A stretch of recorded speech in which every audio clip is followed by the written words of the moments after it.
Muito bem. Então, pessoal, mais uma vez, legal, brigadão pela presença. Vamos tratar de um tema, como eu estava dizendo, né? Que pandemicamente tem uma significância muito grande. E a minha ideia aqui não é tanto nós nos ah, cuidarmos, que eu sei que nós estamos nos cuidando, em média, todos que estão aqui estão segurando a peteca, né? Mas tem muita gente que não está segurando a peteca e a gente precisa, talvez, desenvolver algumas qualidades, né? Que nos permitam, ah, algumas destrezas e habilidades, né? Que nos permitam ajudar os outros. Tá? E, obviamente, né? Essa questão da ansiedade e tristeza, ela está realmente tomando conta do planeta, né? Alguns num grau maior, outros num grau menor, outros conseguindo superar com várias outras possibilidades, né? Tem um texto assim muito antigo do século XIX para você ver como ah, os, os sábios antigos sabiam de coisas que hoje a ciência vem dizer, né? Evitai a preocupação e a ansiedade, pois estas contêm uma calamidade oculta. Elas são a porta de entrada de muitos males, né? Então, evitar essa preocupação e a ansiedade, né, porque ela contém uma calamidade oculta, a gente tem que desenvolver essa arte de driblar esse negócio, né? E aí, dentro da ciência médica, né, a ansiedade é tida como um estado caracterizado por medo, por apreensão, mal-estar, desconforto, insegurança, estranheza ao ambiente, estranheza a si mesmo, né? Ah, e a ansiedade, né, ela sempre traz, segundo a percepção médica, né, um estado de sensação de que algo ruim vai acontecer. Tem algo horrível para acontecer, né? E isso te leva à tristeza, que ansiedade e tristeza são duas coisas que andam juntas, né? Preocupação, ansiedade e tristeza, elas fazem parte disso. Bom, o que eu quero explorar nessa noite, né, aqui na nossa conversa, é que nós possamos encontrar meios que não sejam medicamento, tá? Como uma primeira etapa. Porque se nós formos muito rapidamente ao medicamento, né, a solução é aparentemente simples, né? Eu estou com muita ansiedade porque eu tenho vários problemas, a pandemia, por exemplo, eu tenho muitos amigos que perderam seus pequenos negócios, né? Ou estão a ponto de perder o seu pequeno negócio. E a ansiedade está tomando conta, a pessoa já não sabe mais o que fazer, né? E fica triste, porque aí perde a capacidade de ação e de reflexão sobre o que está acontecendo. E aí se opta pelo medicamento, que é a opção da sociedade atual, né? Esse mundo das soluções rápidas, né? Eu não estou dizendo que a gente não procure o médico, né? Procure, sim, mas tenta primeiro fazer com que essas coisas ganhem uma oportunidade de serem testadas, tá? Essas possibilidades anteriores. Então, a primeira coisa que eu quero levantar, aí lá venho eu com o meu pensamento Bahá'í, né? Não podia ser de outra forma, é a oração e a meditação, né? E a oração tem uma capacidade, quando eu encontro as palavras corretas e eu reflito sobre elas, né? Elas me trazem uma possibilidade de reflexão para sair do ciclo vicioso da ansiedade e da tristeza. Então, tem uma oração que eu faço quase que diariamente, independentemente de eu estar ou não estar em estado de preocupação, ansiedade, tristeza, o que seja, mas é como se fosse um, um tratamento, está na moda essa história, né? Preventivo, né? Mas aqui a prevenção é de outra monta, né? Então, olha as palavras que essa oração fala, né? Ó Deus, refresca e alegra meu espírito, purifica meu coração, ilumina meus poderes. A primeira coisa que a oração está dizendo é que você tem poderes. Onde estão os teus poderes? Que poderes são esses que você é capaz de mobilizar? Né? São poderes inatos nossos, do ser humano. Esses poderes, eles só são capazes de serem mobilizados, né, se eu acessá-los. E se eu tomar a decisão de realmente dizer, não, eu quero acessar. Onde estão meus poderes? Ah, mas eu estou muito perdida, perdido, não consigo fazer o que você está dizendo, Irade. Ok, então, volta para a primeira sentença. Refresca e alegra meu espírito. Como é que eu refresco e alegro? Eu estou pedindo isso para Deus, para a divindade, para o Ser Supremo, o nome que você queira dar, né? Mas como é que eu refresco e alegro o meu espírito? Porque eu estou pedindo isso, mas eu preciso mobilizar dentro de mim essas coisas, né? Então, eu sei que, por exemplo, é uma pena até eu trouxe esse exemplo, eu ia trazer esse exemplo essa noite, porque eu vi, quando eu estava preparando a minha pesquisa aí, eu vi que o Marcos Alemão postou hoje ou ontem no Instagram dele o mergulho obrigatório num riacho que tem aqui no Lago Norte. Ele diz, todo dia eu tenho que dar o meu mergulho, porque senão eu não dou conta de segurar a parada, né? Eu preciso disso, meu corpo precisa disso. Mas olha só, é uma ação que o corpo precisa, mas que a mente, a alma, o espírito se beneficia automaticamente. Então, se eu refresco o meu corpo, né, segundo a perspectiva do Marcos Wurtmann, né, mas eu preciso encontrar o que refresca o meu espírito, o que alegra meu espírito, o que alegra meu coração, né? Aí eu preciso criar um mantra. Essa é uma outra coisa que a oração traz para a gente, porque se eu crio o hábito de orar e meditar, para mim, agora eu quero explicar o que é meditar dentro dessa perspectiva dupla, né? Meditar, na minha perspectiva, não é apagar a minha mente e deixá-la em branco. É eu refletir sobre pensamentos e frases e ditados e escritos, o que você quiser, que sejam capazes de te tirar de um ciclo vicioso e te levar a um ciclo virtuoso, né? Então, qual é o mantra? Não mais se apossarão de mim a tristeza e a ansiedade, e sim o contentamento e a alegria. Olha, eu não estou mais pedindo para a divindade agora me ajudar. Eu estou falando para mim mesmo, né? E essa ideia de criar o mantra, criar o seu mantra, pode ser esse mantra que vem dessa oração. Eu uso esse mantra para mim. No momento da pandemia, né, quando a coisa começou a encrencar, quando eu comecei a perder todos os meus contratos, vocês sabem que eu trabalho como consultor, e era como consultor viajando, indo para São Paulo, Minas, Rio, Diaba 4, e de repente acabou tudo. Eu falo, cara, e agora? De onde vem dinheiro? Como é que eu faço? Ninguém sabia de Zoom, nem essas coisas eram tidas como absurdas, né? A gente usava, mas eu até tive essa oportunidade de usar a Zoom muito antes de todo mundo usar, porque eu estava em Pirinópolis, né? Eu tinha meus clientes de coaching e eu precisava atendê-los de alguma forma. Então, isso para mim existia, né? Mas para as empresas não existia. Então, você começa a entrar em parafuso, né? E o meu mantra era esse: não mais se apossarão de mim a tristeza e a ansiedade, sim o contentamento e a alegria. Acorda às 3 da manhã, você começa a pensar em boleto, pagamento, conta bancária, negativo, e meu Deus do céu, o que eu vou fazer? Você precisa criar um mantra, e a oração é isso. Para mim, a oração é isso. É esse mantra que te diz, né? E a continuação vem.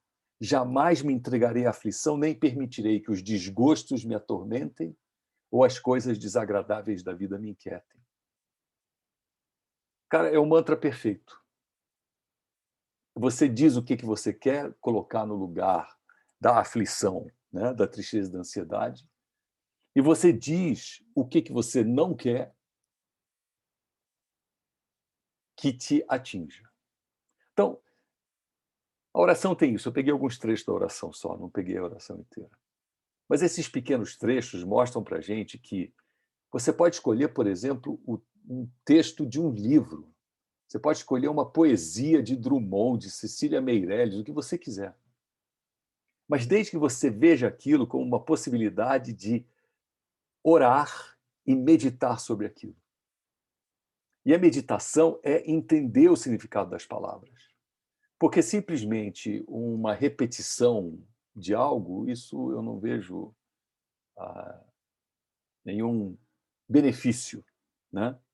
Então, o que essa oração trouxe? Refrescar e alegrar, purificar, iluminar, substituir tristeza e ansiedade por contentamento e alegria e blindar-se contra desgostos, aflições, inquietudes com as coisas desagradáveis da vida.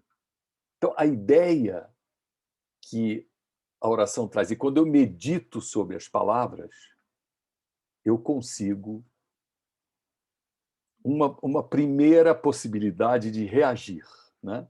Eu estou mal. Eu não estou dizendo que fez a oração, vai ficar maravilhoso. Não, eu estou mal. Mas eu primeiro preciso criar uma dimensão interna minha e era a primeira parte da oração, de iluminar os meus poderes, de fazer os meus poderes aparecerem, de convocar esses meus poderes. Se eu faço isso, vamos para a próxima etapa. Uma coisa que eu achei assim impressionante em toda a pesquisa que eu fiz, internet, né? Mas de profissionais, terapeutas, médicos e tal, é a importância da respiração. Todo mundo é unânime nisso. Então, para mim, o primeiro passo é a oração, o segundo passo, respiração, né?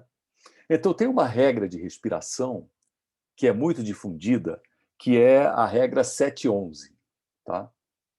E é uma coisa que eu tenho feito também, né? Algo que eu digo assim, pô, funciona legal, né? Você inspira o máximo que você puder, contando até 7. E expira lentamente, contando até 11. É mais complicado expirar contando até 11 do que inspirar contando até 7. Tá? Então, a ideia é essa.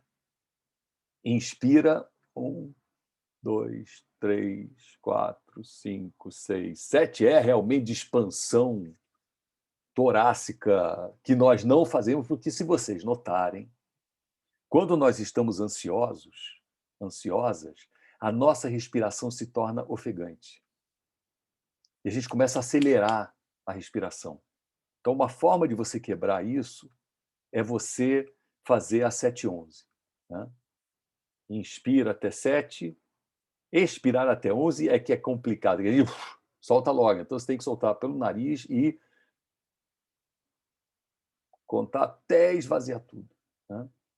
Quando você faz a respiração 7-11, né, você começa a mudar a dinâmica do teu metabolismo. Isso é o que dizem os especialistas. Né? Agora, se algo está te causando ansiedade, tá? A melhor forma, quer dizer, falei, eu vou ser bem didático, né? Fez a sua meditação, oração, escolheu o seu texto, o teu mantra, aquilo que você diz, olha, eu trouxe o meu, né?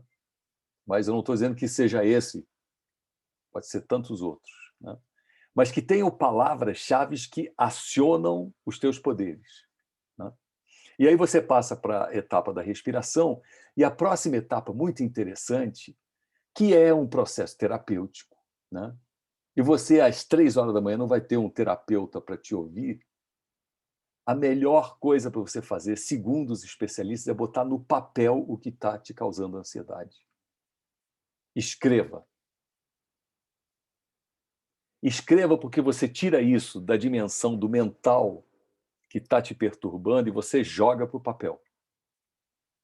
Escreva o que é o teu problema e escreva alguns pontos que você possa dizer: isso pode ser a solução. Por que a gente está falando isso depois? É quase que uma sequência, hein?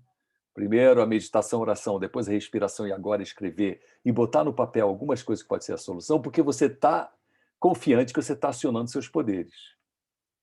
Mas não é buscando no teu file mental se meus poderes estão ou não estão. Deixa essa coisa correr livremente, né? E aí vem a próxima etapa que os especialistas recomendam, que é a etapa do branco. Depois que você está ansioso, está te levando a uma perturbação tremenda, triste, etc. E você faz o teu mantra, né, que você escolheu, você tem que ter um mantra, né? As palavras que você diz, essas palavras falam ao meu coração. Elas reverberam em mim, elas acionam os meus poderes. Vou para 711, escrevo no papel qual é o problema e coloco alguns pontos que eu diga que são a solução. Agora você tem que esquecer essa coisa. Tem 2 caminhos para esquecer essa coisa. Um caminho, se você está de madrugada, tá? Não vai ter outro jeito, é a tela em branco.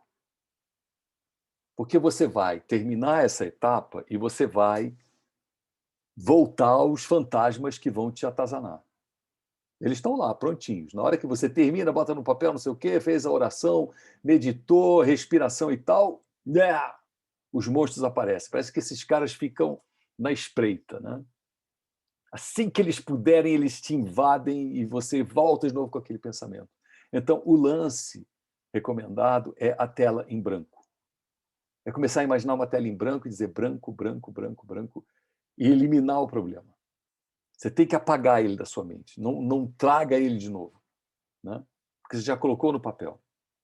O outro é uma descoberta de uma psicóloga canadense que foi a criadora de um método terapêutico chamado EMDR, que é a sigla em inglês, Eye Movement Desensitization, R, esqueci agora.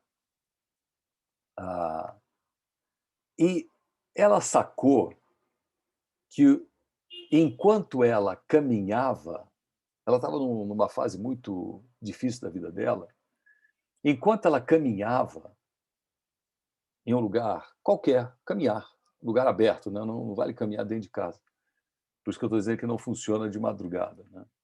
Mas enquanto você caminha, o movimento dos olhos ele está ativo. E você fica olhando para o lado, olha para o outro, você tem que prestar atenção nas coisas.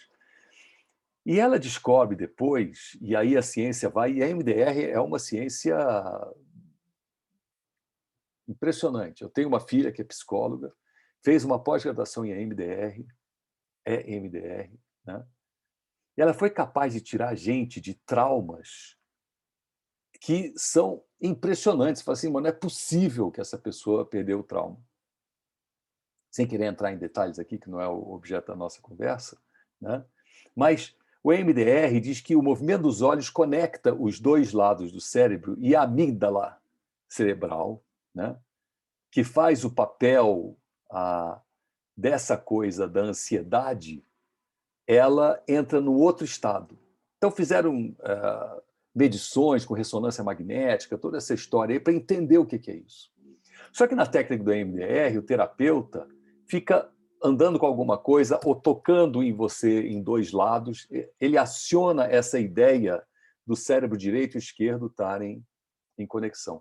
E a caminhada, ela é um elemento de fazer apagar a tua preocupação, de fazer apagar a ansiedade. Por isso que caminhar digamos, é uma recomendação, né, quase que obrigatória para todos nós, e uma coisa que nós não estamos fazendo, né, em média. Né? Nós estamos muito sedentários. Né? Os caras chegam a dizer que até caminhar em esteira já resolve um pouco, porque você é obrigado a manter o equilíbrio. Né? E isso provoca o movimento dos olhos. Né? Muito bem. Então, nós estávamos na meditação, oração, o mantra, os poderes, acionar os poderes. Né? Logo depois, a gente vai para o tratamento de emergência 711, e todos os terapeutas, especialistas, né, eles falam que é o tratamento de emergência. 711 é o tratamento de emergência. Do 711, você passa para escrever, e de escrever agora você vai botar a tela em branco. Né? Muita gente diz que eu não consigo fazer a tela em branco. Então, tem uma outra técnica que eu achei o máximo, que é o seguinte: mentalize um termômetro. E esse termômetro, você fixa a sua atenção no termômetro, você diz qual é a temperatura da sua ansiedade, qual é a temperatura da sua tristeza. E você mentaliza aquilo e vai tentando trazer para baixo. Então, você está olhando aquilo, é uma técnica de biofeedback. Né? Tem terapeutas que trabalham com biofeedback, só isso. Todo barato deles é biofeedback. Né? Eu tenho uma prima que é terapeuta, psicóloga e tal, trabalha com biofeedback, e a ideia é você criar mecanismos onde você vai baixando certos níveis. Né? Aí eles têm aparelhos e tal, bom, é o que eles fazem. Né?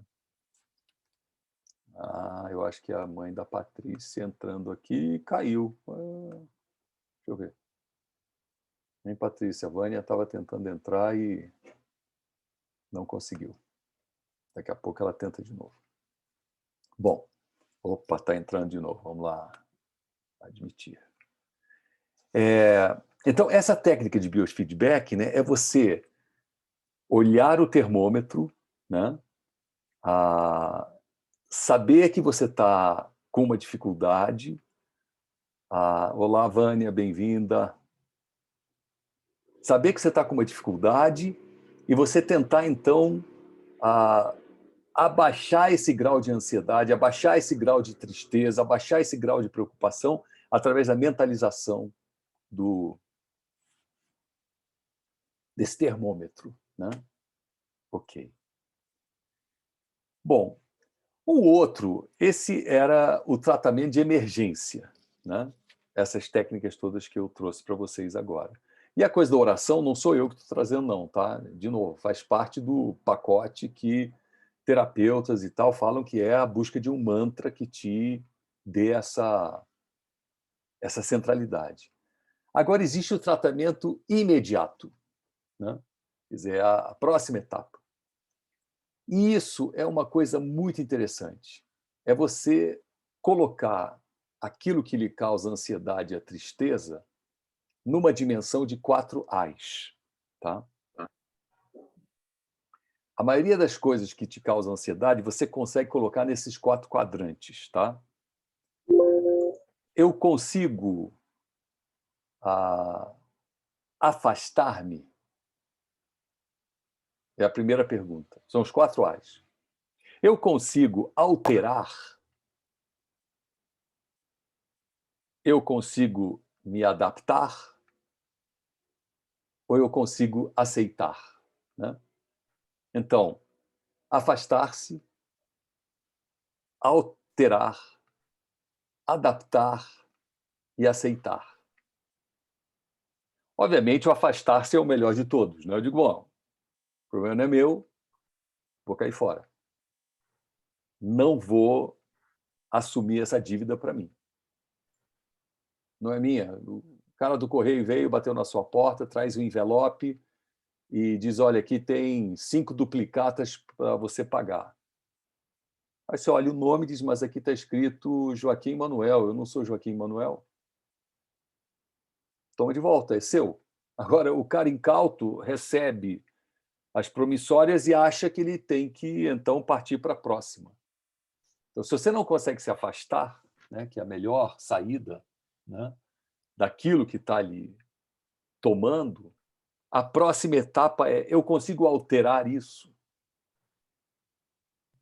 Então, se eu não consigo me afastar, então a próxima é se eu consigo alterar. Então, o que que eu faço? Eu recebi as promissórias e eu vou alterar isso. Eu vou até o correio e vou dizer que tem um erro aqui e esse nome não bate com o nome na minha residência. Eu já me envolvi, eu tive que ir no correio, tive que fazer uma...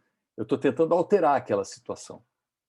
Mas se eu não consigo alterar, minha pergunta é: eu consigo me adaptar a essa situação? Porque ela, então, é inexorável. Eu não tenho como me afastar dela, não tenho nem como alterá-la, né? Então, ela se estabeleceu. Agora, a pergunta é: eu consigo me adaptar a isso? Até que eu tenho a próxima etapa, que é: ok, então eu consigo aceitar? Né? Eu trago um exemplo meu, né, que Gustavo, de certa forma, acompanhou aí muito indiretamente, né? Mas na ONG, que a Patrícia também, agora que eu estou lembrando, a Patrícia é muito mais do que o Gustavo, agora que eu estou vendo a tela aqui, o nome da Patrícia.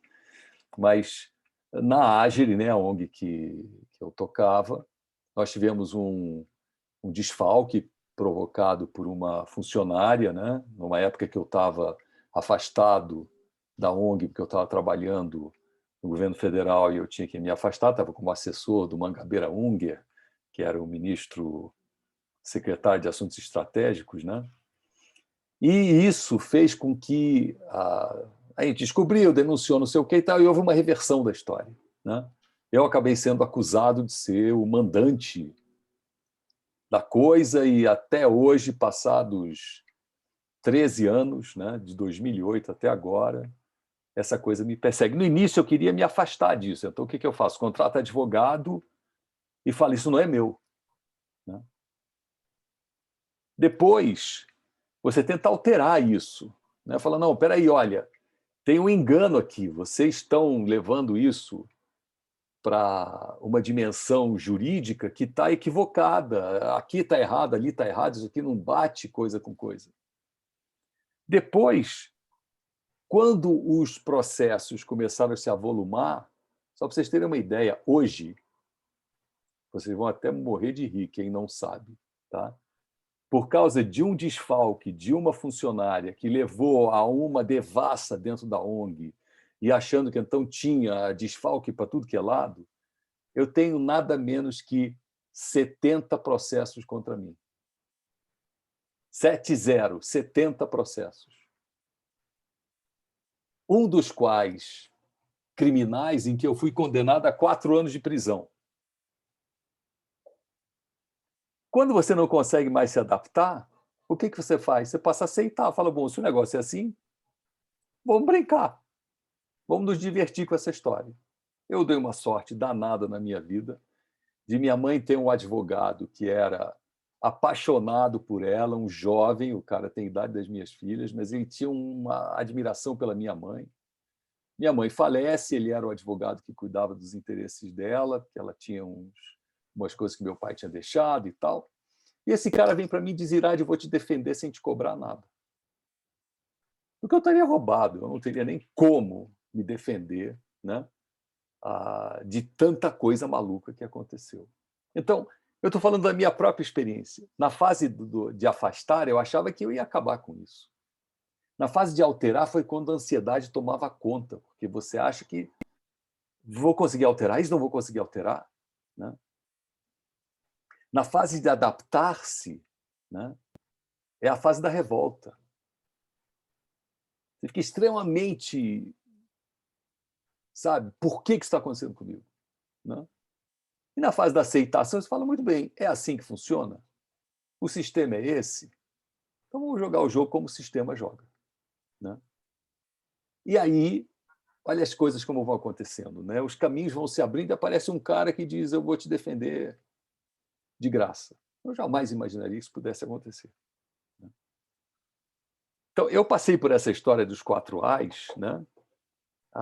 E eu digo, olha, quanto mais rápido você passar dos 2 extremos, melhor.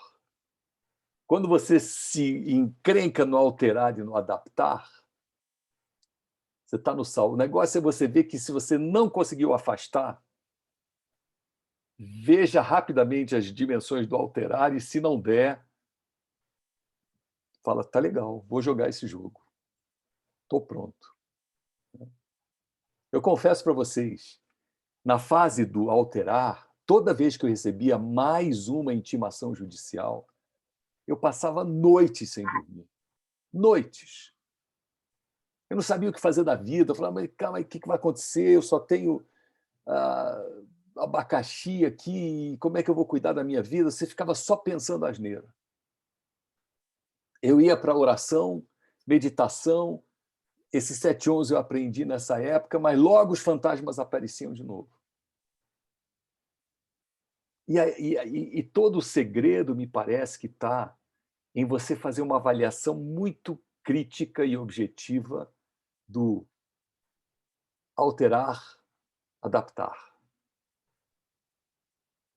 E rapidamente dizer, ok, se não dá para alterar e não dá para adaptar, e como é que você vai se adaptar numa situação? Você vai se transformar, você vai dizer, ok, então agora... Porque adaptar-se poderia ser dizer, ok, eu sou culpado. E essa era uma hipótese que não passava pela minha cabeça, né? Nunca passou. O juiz que me condenou a 4 anos, eu devia ter gravado a audiência com ele. Foi hilário. Meu advogado achava que eu ia ser preso, porque eu pulava em cima da goela do Ministério Público, falava com o juiz, até que o juiz mandou eu calar a boca. Dizia, se o senhor continuar falando desse jeito assim, parecia até o julgamento do Lula lá com o Moro. Se você continuar falando desse jeito assim, não tem condição, não. Eu falei, pô, mas eu estou me defendendo. É a minha vida aqui que está em jogo, como é que eu vou ficar calado? Né? Mas essa fase da adaptação e da alteração é uma fase complicada. Os 2 extremos são algo que a gente tem que ver como sanadores mesmo. Ou afasta ou aceita. Porque quando você aceita, você passa para uma dimensão muito diferente para encarar o problema, né? Bom, aí eu passo para a terceira etapa. A primeira etapa é o tratamento emergencial, a segunda etapa é o tratamento imediato, né, que são os 4 As, e a terceira etapa são uma série de coisas interessantes que a literatura coloca, né? Bom, primeira coisa, exercícios aeróbicos, né? A tendência de quem está em ansiedade e tristeza é se ficar recluso e não querer sair de casa, não querer interagir, não querer... E a gente precisa de uma ajuda. Então, por isso que eu digo que a gente pode ajudar os outros, né? É pegar a mão dessa pessoa e dizer, cara, vamos dar uma caminhada? Vamos fazer alguma coisa que você se movimente um pouco mais, né? Tem um estudo que eu achei, da Associação Americana de Psiquiatria, né? É um estudo conjunto, Inglaterra, Estados Unidos e Nova Zelândia, né? Esse estudo sugere, né, que a atividade física deve ser usada como tratamento para aliviar sintomas de pessoas com depressão. E são 4 centros de excelência que fizeram esse estudo, né? Então, aquela velha história de você acionar certos elementos internos, né, da sua dinâmica interna, né, e você criar uma forma, né, de fazer com que certas intervenções sobre o seu corpo sejam capazes de trabalhar o seu estado, né? Então, o primeiro que eles falam é o exercício aeróbico, né? O segundo que eles falam, esse é o melhor de todos, para mim, eu adoro esse, é a alimentação, né? descobriu-se que existe um carboidrato chamado... que os carboidratos são fonte de um elemento chamado triptófano. E esse tal do triptófano tem uma ação calmante que induz uma sensação de bem-estar, né? E que melhora a função da serotonina, né? Que é quem aciona o cérebro para alegria e bem-estar, né? O primeiro deles, é interessante, é mel. Uma colherada de mel pode ser capaz de fazer você ter um barato diferente. O segundo, obviamente, todos nós conhecemos, chocolate. Ele gera esse tal de... Ele tem esse tal de triptófano, né? O terceiro é banana. Comer banana é alguma coisa que te dá um barato. O outro, que esse eu usei muito, abacate. As 6 grandes fontes de triptófano são mel, chocolate, banana, abacate, todas as nozes, né, castanhas, nozes, e canela.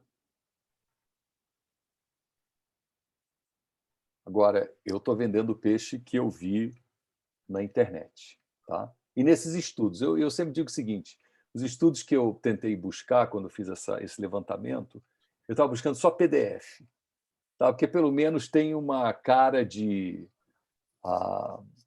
digamos assim, uma vestimenta, né, de seriedade maior do que o site do fulaninho que diz não sei o quê.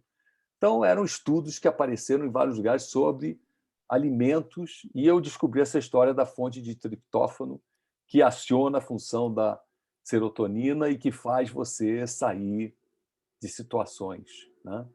Então, por exemplo, no longo prazo, né, consumir sempre abacate. Pô, nós vivemos num país que a gente tem abacate, né? Banana. Agora já não é mais preço de banana, mas essas coisas têm lá o seu custo mais elevado hoje em dia, né? Mas uma coisa legal, por exemplo, que os caras recomendam é canela na fruta de manhã. A canela você pulverizar em cima da fruta. Você, pelo menos, consumir uma colher de chá de canela na alimentação pela manhã, né? Bom, então agora a gente está falando do tratamento contínuo, né? Exercitar-se, alimentar-se. O terceiro que os especialistas falam é cerque-se de pessoas que você ama. Eu achei isso um barato. O que significa você se cercar de pessoas que você ama? E aí as pessoas falam, ah, mas época pandêmica, como é que eu vou falar? Cara, cerque-se de pessoas que você ama. Pega o seu WhatsApp, vídeo e liga para quem você gosta de estar com ela e fala assim, olha, estou te ligando que eu estou com saudade. Nós não estamos fazendo isso. Sabe, usar a tecnologia para uma possibilidade onde eu encontre quem eu amo. Cerque-se de pessoas que você ama, né? E eu ajudei uma pessoa com essa listinha, né? Ela falou assim, mas... Eu falei, vem cá, vamos fazer uma lista. Quem é que você ama? O fulano, a fulana, o Beltrano. Depois de uma conversa de 15 minutos, já tinham umas 10 pessoas na lista. Eu falei, quanto tempo você não fala com essas pessoas? Muito tempo. Essa pandemia. Bom, então, pega, liga, né? Toma a dianteira. Então, cercar as pessoas que você ama. E aí, cuidar de si, né? Cuidar de si é tempos pandêmicos, você tem que ver como é que você pode fazer isso, né?